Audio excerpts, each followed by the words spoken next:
and welcome to this video. If you're new here, my name is Brooke Cormier and I'm a full-time fine art painter from Toronto, Canada.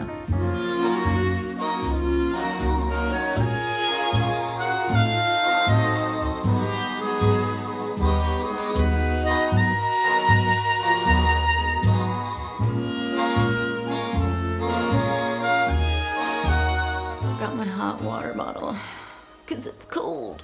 Everyone. This is a sponsored video. Thank you to Shopify for allowing me to create cool and fun videos like this, which hopefully you will find valuable. In this video, I want to share my thoughts on art school as a self-taught artist. To preface this, I want to emphasize that this is merely just my opinions based on my own personal experiences. I'm sure many of you out there may not resonate with what I have to say in this here video, and that is totally fine.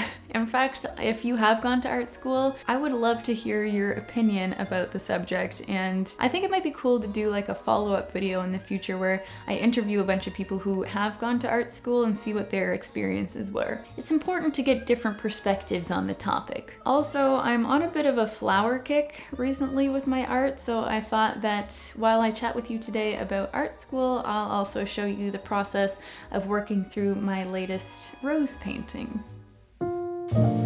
Today I am creating a 12 by 16 oil painting on gessoed wood panel.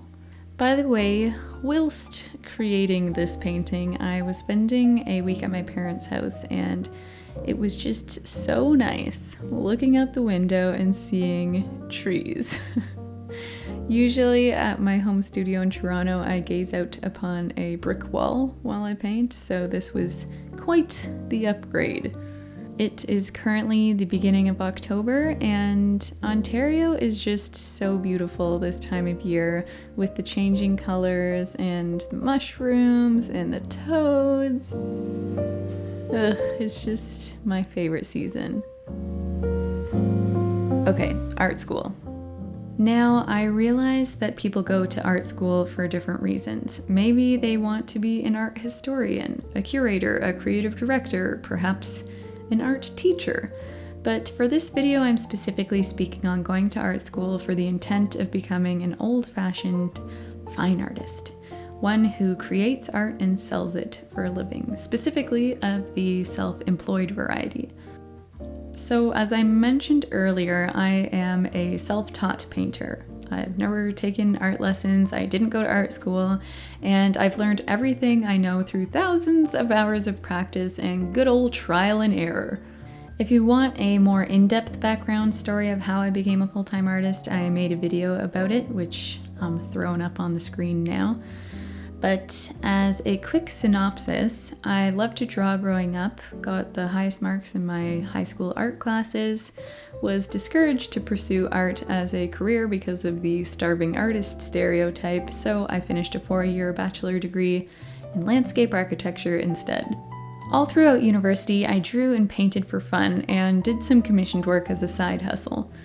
And in my 3rd year, the stars aligned and I met a successful full-time artist who agreed to mentor me after I graduated. Enter Tim Packer.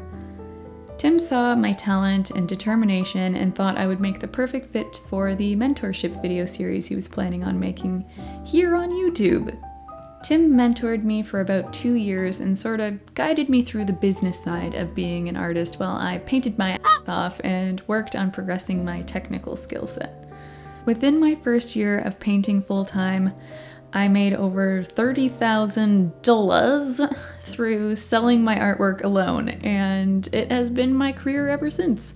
I'd like to say here that I'm not trying to sound pompous or arrogant with this information. The point I'm trying to make is that it is 100% possible to become a full-time artist without going to art school. And you might think to yourself, well, easy for you to say, Brooke, you had a mentor to guide you when you first started out. And while that might be true, without my passion, determination, and artistic abilities, I probably wouldn't have found a mentor in the first place. At the end of the day, I was just delusional enough to believe in myself and had the drive to make my art career happen. Even if I had never taken an art lesson and didn't know a gosh darn thing about running a business. And when it comes to being an artist, particularly of the self-employed variety, I sincerely think that there are enough resources out there to self-teach the skills necessary to make a career for yourself without going the conventional route of enrolling in an educational institution. There are also tools right at your fingertips that can help build your art business without the need of a business degree. Which brings me to the sponsor of today's video, Shopify. Shopify is an all-in-one commerce platform that helps you start, grow, and manage your business. It's the first platform that I ever used when first selling my artwork online many years ago, and I've never felt the need to find an alternative because it's just super easy to use, and I've always felt very supported throughout the entire process of building my business. Fun fact, Shopify powers more entrepreneurs than anyone else in the world, with millions of businesses in over 175 different countries. So I know I'm in good hands. I use Shopify to sell my original paintings, my prints, and occasionally jewelry, and it makes the purchasing experience for my customers seamless. No hassle for them, no hassle for me. I also recently switched to Shopify email for my email marketing, and it's great. I use it every week, and it's a great way to keep all of my newsletter subscribers in the loop. So if you are looking to start your own business and want to give Shopify a try, you can head to the link shopify.com/BrookeCormier for a free trial. Thank you so much, Shopify, for sponsoring this video and supporting me yet again. Early on, when my mentor Tim and I discussed the topic of art school, he was of the belief that the best thing an aspiring artist can do if they want to learn how to paint is find another artist whose work they really admire and take a workshop with them. Learn directly from the source of your inspiration wherever that's possible.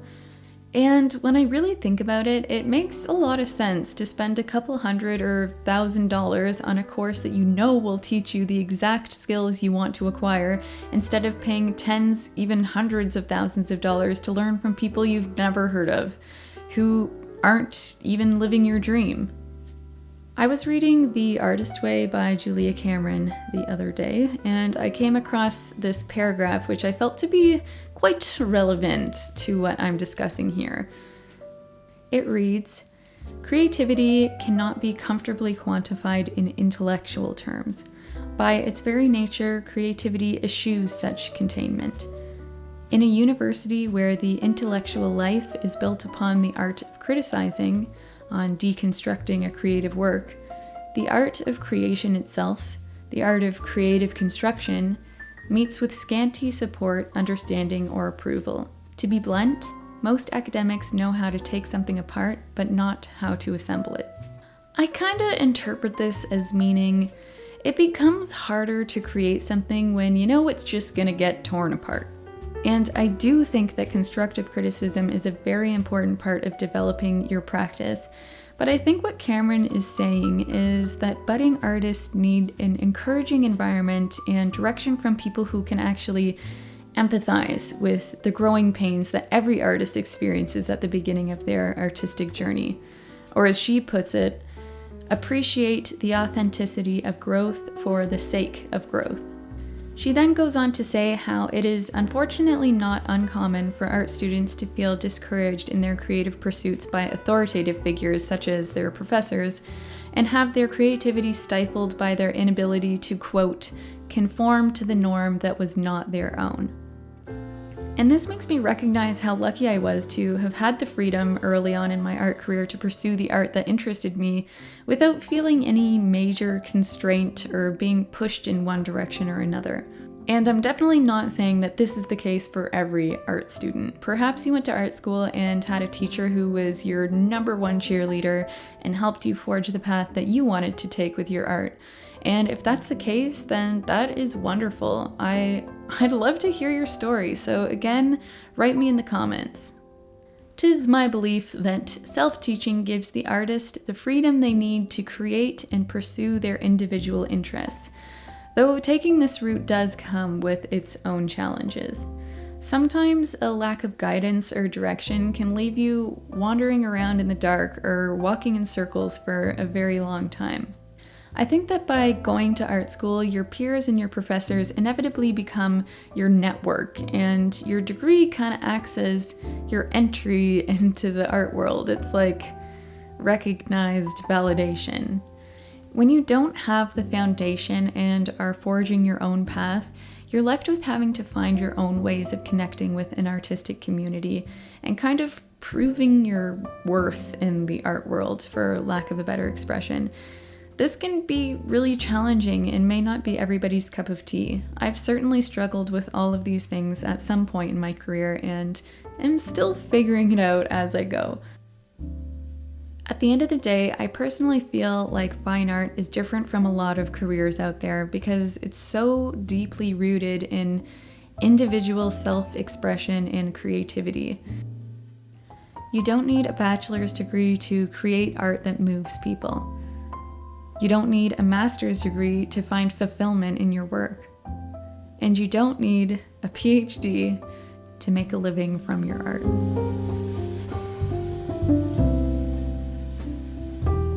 Anyway, those are my 2 cents about art school, and at the end of the day, I would just like to say this. If you're an aspiring artist who doesn't know whether or not they should go to art school, please make an informed decision for yourself by getting multiple perspectives on the situation, not just mine. Please don't misinterpret this video as advice for you to not go to art school. Everyone's situation is different financially, geographically, socioeconomically, and what worked for me may not necessarily work for you, and vice versa. And with this video, I also don't want to discredit getting a post-secondary education. I personally have no regrets at all for going to university and getting a degree in landscape architecture. I just wanted to share my thoughts on this subject because it's a question that I'm asked a lot, and perhaps some of you out there will find this video encouraging to forge their own path in the artistic world without going the traditional route of getting a formal art education. So with that, thanks for watching. I hope you enjoyed the video. Whether or not you resonated with the message of it, maybe you didn't and you put me on mute and just watched me paint, which is also fine. Thank you for being interested in that. My channel is evolving to be all things artist life, so if you're interested in that, then subscribe-y. I'm not one to say video every Friday because, to be honest, I just can't stick to those types of commitments because art making takes time, my friends. But now that the summer is over, I do plan on uploading more, so more videos to come. And if there is a specific kind of video that you would like me to create or that you would like to see, let me know in the comments because I have got just like a Bible full of ideas that I'm ready to execute, and your feedback is very appreciated. Anyway, I'm Brooke Cormier and I'll see you next time. I almost forgot the snap there. What's gotten into me?